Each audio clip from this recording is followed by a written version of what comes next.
Abu Abdul Muti Nawawi Al-Tanari Al-Bantani, juga dikenal sebagai Syekh Nawawi Banten, lahir pada tahun 1815 Masehi di Banten, Pulau Jawa. Ayahnya, Umar bin Arabi, adalah seorang ulama di Banten. Beliau memiliki keturunan dari Sunan Gunung Jati dan jalur nasab dari Sayyidina Husain R.A. Gelar Al-Jawi menunjukkan asalnya dari Pulau Jawa, diakui sebagai Sayyidul Hijaz atau Mahaguru Jazirah Arab. Pada usia 84 tahun, ia wafat pada 25 Syawal 1314 Hijriah atau 1897 Masehi setelah mengajar di Masjidil Haram, Makkah. Nawawi menjadi pengajar di Masjidil Haram menggantikan Syekh Ahmad Khatib Sambes. Murid-muridnya termasuk Hadratusi Syekh K.H. Hashim Asy'ari, pendiri NU. Karya Nawawi berjumlah kurang lebih 115 tersebar di Timur Tengah. Beliau menulis syarh untuk memahami karya-karya ulama sebelumnya. Gelar Sayyidul Hijaz diperoleh di Jazirah Arab. Karya-karyanya seperti Sulam Al-Munajjah dan Nashai Al-Ibad masih dipelajari di pesantren Asia Tenggara. Di Filipina, sekitar 40 sekolah agama menggunakan karyanya. Kitab-kitabnya menjadi bagian dari kurikulum pesantren di Indonesia, Malaysia, Filipina, Thailand, dan Timur Tengah. Number 2. Kedua yaitu Syekh Yusuf Abdul Mahasin Tajul Khalwati Al-Makassari.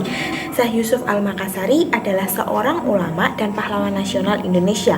Ia dijuluki sebagai Tuan Ta Salamarikari Goa, yaitu guru kami yang agung dari Goa. Yang pertama terdapat masa mudanya. Syekh Yusuf Al-Makassari lahir pada 3 Juli 1626 di Goa, Sulawesi Selatan. Ia merupakan putra dari Abdullah dan Aminah. Ketika usianya baru 40 hari, orang tuanya bercerai. Aminah dipersunting oleh Raja Goa dan membawa Syekh Yusuf hidup di istana. Syekh Yusuf mendapatkan pendidikan Islam dan mampu menghafalkan seluruh isi Al-Quran. Yang kedua, pendidikan Yusuf Al-Makassari. Selain belajar Al-Quran, Syekh Yusuf mempelajari ilmu nahwu, syaraf, mantik, dan beberapa kitab. Ketika remaja, Syekh Yusuf berguru kepada Syekh Jalaluddin. Setelah itu, karena usianya telah menginjak 19 tahun, ia memilih melanjutkan pendidikan ke luar negeri. Yang ketiga, kembali ke Indonesia. Setelah 20 tahun mengembara, Syekh Yusuf akhirnya kembali ke Indonesia dan kembali di Goa. Di Goa, ia menjadi guru besar, tetapi kecewa dengan kondisi syariat Islam yang mulai ditinggalkan. Syekh Yusuf kemudian meninggalkan Goa menuju Banten dan didaulat sebagai ulama tasawuf dan tarekat oleh Sultan Ageng Tirtayasa. Melihat kondisi Indonesia di bawah jajahan bangsa asing, ia pun tidak tinggal dan peran dalam menghadap Belanda. Perlawanan ini kandas karena ia ditangkap oleh Belanda dan kemudian dipenjara. Yang keempat, diasingkan ke Sri Lanka dan Afrika. Setelah sempat dipenjara di Cirebon dari Batavia, Syekh Yusuf diasingkan ke Sri Lanka. Ia tetap berjuang menyebarkan agama Islam dan ia berhasil menulis kitab berjudul Kafiyah Al-Tasawuf. Setelah di Sri Lanka, Syekh Yusuf dipindahkan ke Afrika Selatan. Ia ditempatkan di Cape Town dan justru mendapatkan sambutan dari gubernur di sana. Syekh Yusuf menyebarkan Islam di Afrika Selatan. Untuk yang kali ini ada wafatnya. Ia meninggal di Cape Town pada tahun 1609 di 7 tahun. Atas permintaannya, jenazah Syekh Yusuf akhirnya dimakamkan di Lakyung, Makassar. Syekh Yusuf Al-Makassari tidak hanya berjasa bagi Indonesia, tetapi diakui berperan besar dalam perkembangan Islam di Afrika Selatan. Teladan yang dapat kita contoh adalah penjelajahan ikhtiarnya dalam menuntut ilmu dapat kita jadikan sebagai contoh. Kita dapat meneladani jejak langkah Syekh Yusuf dalam ikhtiarnya saat menuntut ilmu. Nah, yang ketujuh ini ada karya tulisnya. Ajaran pokoknya adalah usaha manusia untuk mendekatkan diri kepada Allah Subhanahu wa Ta'ala, mengacu pada peningkatan kualitas akhlak serta penekanan amal soleh dan zikir. Hal-hal yang hendaknya dilakukan sebelum berzikir itu ada 5. Yang pertama, taubat dosa. Yang kedua, berwudu jika hadas. Yang ketiga, mandi jika junub. Dan yang keempat, berdiam diri ketika tidak berbicara sambil mengucapkan zikir ya. Dan yang kelima adalah memohon ampunan, berdoa kepada Allah Subhanahu wa Ta'ala. Adapun karya yang paling populer yaitu Safinatun Najah. Begini masih banyak diajarkan sebagai pesantren. Di Museum Pusat Jakarta juga didapati sekitar 10 manuskrip Syekh Yusuf yang belum diterjemahkan. 3.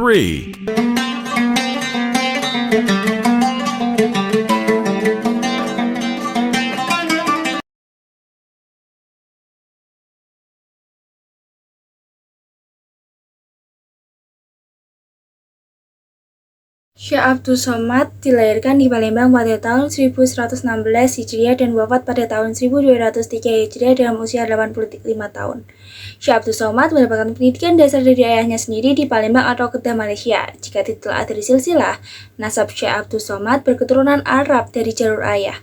Ayahnya bernama Syekh Abdul Jalil yang merupakan ulama yang berasal dari Yaman. Ibunya bernama Ratih Ranti adalah wanita asli Palembang. Ia juga diketahui memiliki 3 versi nama panjang. Yang pertama yaitu Abdul Somad Al-Jawi Al-Falembani, yang kedua Abdul Somad bin Abdullah Al-Jawi Al-Falembani, dan yang terakhir Sayyid Abdul Somad bin Abdurrahman Al-Jawi. Pendidikannya dilanjutkan di salah satu pondok di negeri Patani. Saat itu di Patani menjadi pusat penembak ilmu-ilmu keislaman. Setelah dari Patani, beliau langsung belajar ke Arab. Di Patani, beliau mendapatkan ilmu-ilmu dasar seperti hafalan ilmu-ilmu Arabiyah. Dilanjut di bidang syariat Islam dimulai dengan ilmu fikih yang bermazhab Islam Syafi'i. Sejak kecil, beliau lebih mendalami ilmu tasawuf. Maka sejarah mencatatnya sebagai ulama yang memiliki kepakaran dan keistimewaan di cabang ilmu tersebut. Syekh Abdul Somad merupakan salah satu kunci pembuka dan pelopor perkembangan intelektualisme Nusantara Indonesia. Ketokohannya melengkapi nama-nama ulama dan intelektual berpengaruh seangkatannya. Misalnya, dari Syekh Abdul Somad adalah memperdalam ilmu-ilmu yang sudah dikuasainya dari guru dan ulama yang terkenal dengan sebutan Jazirah Arab.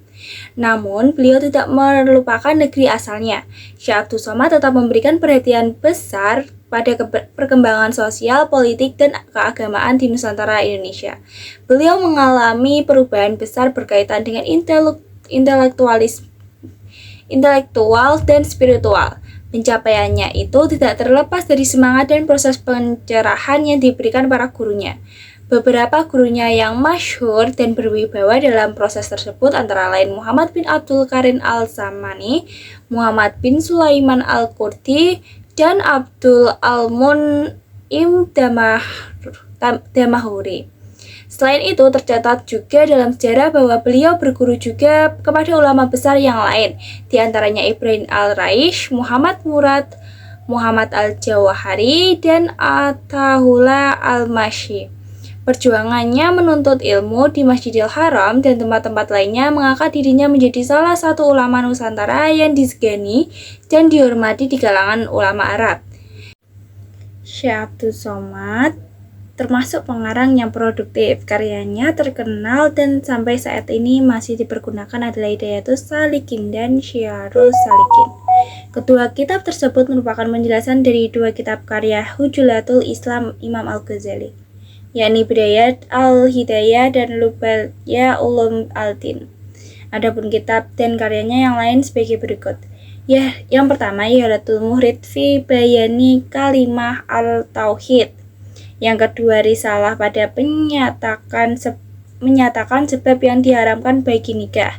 Yang ketiga, Hidayatul Salikin fi Suluki Malaikil Muttaqin.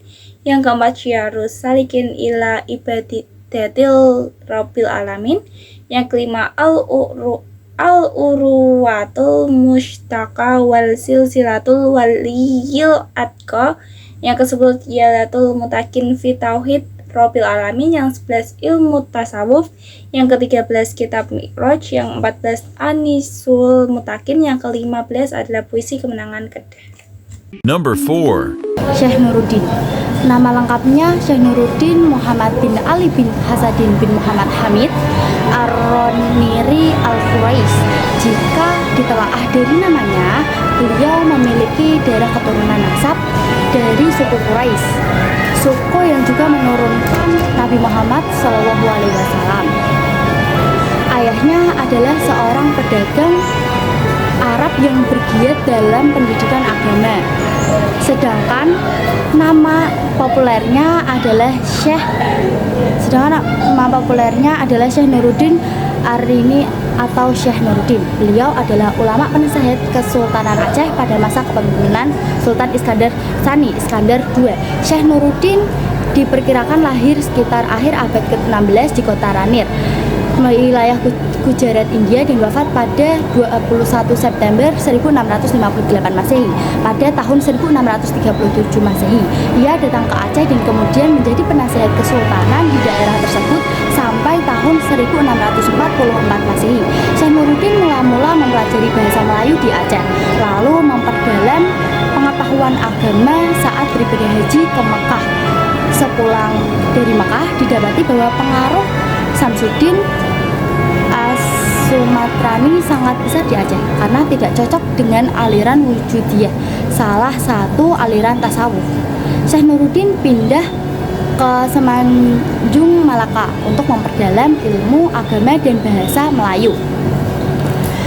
Pengetahuan Syekh Nuruddin tak terbatas dalam satu cabang ilmu saja, namun sangat luas yang meliputi bidang sejarah, politik, sastra, filsafat, fikih, dan mistimisme tasawuf.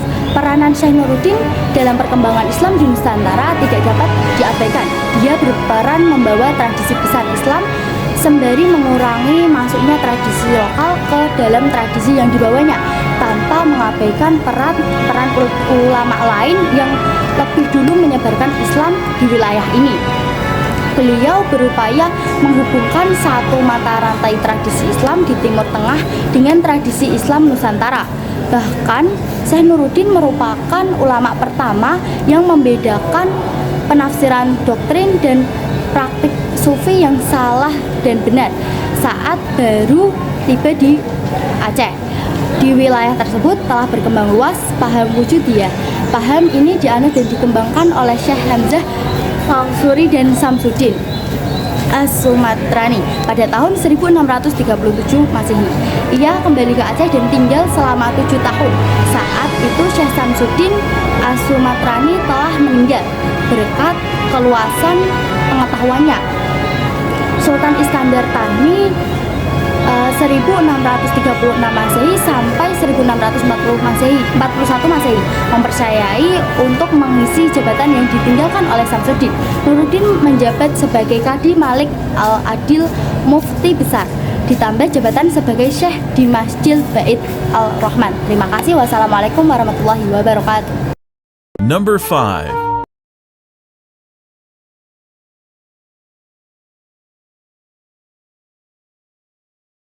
Syekh Abdul Rauf As-Singgili lahir pada tahun 1024 Hijriah, sementara wafatnya di Kuala Aceh pada tahun 1105 Hijriah. Beliau adalah ulama besar Aceh dan memiliki pengaruh besar dalam penyebaran agama Islam di Nusantara dan Sumatera. Sebutan gelarnya yang juga terkenal ialah Tengku Syiah Kuala. Bahasa Aceh artinya Syekh ulama di Kuala. Adapun nama lengkap ialah Aminuddin Abdul Rauf bin Ali Al-Jawi Sumal Fangsuri As-Singgili. Sebagian riwayat menyatakan keluarganya berasal dari Persia atau Arabia yang datang dan menetap di Singgil Aceh pada akhir abad ke-13. Namun belum dapat dipastikan karena minimnya catatan sejarah serta tidak didukung nama keluarga yang menceritakan keturunan Arab atau Persia. Beberapa ahli berpendapat beliau merupakan putra asli pribumi beretnis Minang pesisir di Singgil yang telah menganut agama Islam pada masa itu. Pendapat lain mengatakan berasal dari etnis Batak Singgil yang beragama Islam yang tidak diketahui lagi marganya. Pada masa mudanya, mula-mula belajar kepada ayahnya sendiri. Kemudian belajar kepada ulama-ulama di Fansur dan Banda Aceh. Selanjutnya pergi menunaikan ibadah haji dan dalam proses lewatnya belajar juga kepada banyak ulama di Timur Tengah. Teladan yang dapat dicontoh dari Syekh Abdul Rauf yaitu yang pertama semangat tinggi dalam belajar, yang kedua tidak pantang menyerah, yang ketiga memiliki kitab yang masyhur, dan yang terakhir yaitu berusaha dan tawakal, tidak pantang menyerah. Dan berikut karya-karya Syekh Abdul Rauf. Yang pertama ada Mir'at Al-Tulab fi Tashil Mawais Al-Badirifat Al-Ahkam Al-Syariah li Malik Al-Wahhab. Karya ini berisi tentang bidang fikih atau hukum Islam yang ditulis atas permintaan Sultan Safiyatuddin. Yang kedua ada terjemah Al-Mustafid merupakan naskah pertama tafsir Al-Quran yang lengkap berbahasa Melayu. Yang ketiga ada terjemah hadis Arba'in karya Imam Al-Muawi ditulis atas permintaan Sultanah Zakiyatuddin. Yang keempat ada Mawaiz Al-Badi berisi sejumlah nasihat penting dalam pembinaan akhlak. Yang kelima ada Tanbih Al-Masyi merupakan naskah tasawuf yang memuat pengajaran tentang martabat 7. Yang keenam ada Kifayat Al-Muhtazin ila Masyirah Al-Muwahhidin Al-Hailin bin Wahdatil Wujud, memuat penjelasan tentang konsep Wahdatul Wujud. Yang ketujuh ada Daqiq Al-Hurf mengajarkan mengenai tasyahud dan ilmu kalam atau yang disebut juga akidah. Di antara karya besar Syekh Abdul Rauf adalah terjemah Al-Mustafid, itulah terjemah dan tafsir Al-Quran pertama dalam bahasa Melayu. Kitab tersebut banyak dipengaruhi karya Abdullah bin Umar bin Muhammad Syairazi Al-Baidawi, yakni Tafsir Anwar Al-Tanzil wa Asrar Al-Tawil, yang dalam bahasa Arab dan memang sudah legendaris di penjuru dunia. Namun karya tulis Syekh asal Aceh itu juga tidak kalah terkenal. Sebagai contoh, Tarjumah Al-Mustafid diketahui pernah terbit pada tahun 1884 Masehi dalam edisi 2 jilid di Istanbul, Turki. Adapun karya-karyanya yang lain juga menjadi bacaan penting baik oleh alim ulama maupun sultan-sultan Melayu. Di samping itu, Mubalik kelahiran Singkil ini juga kerap memanfaatkan sastra sebagai medium penyebaran gagasan sofistik.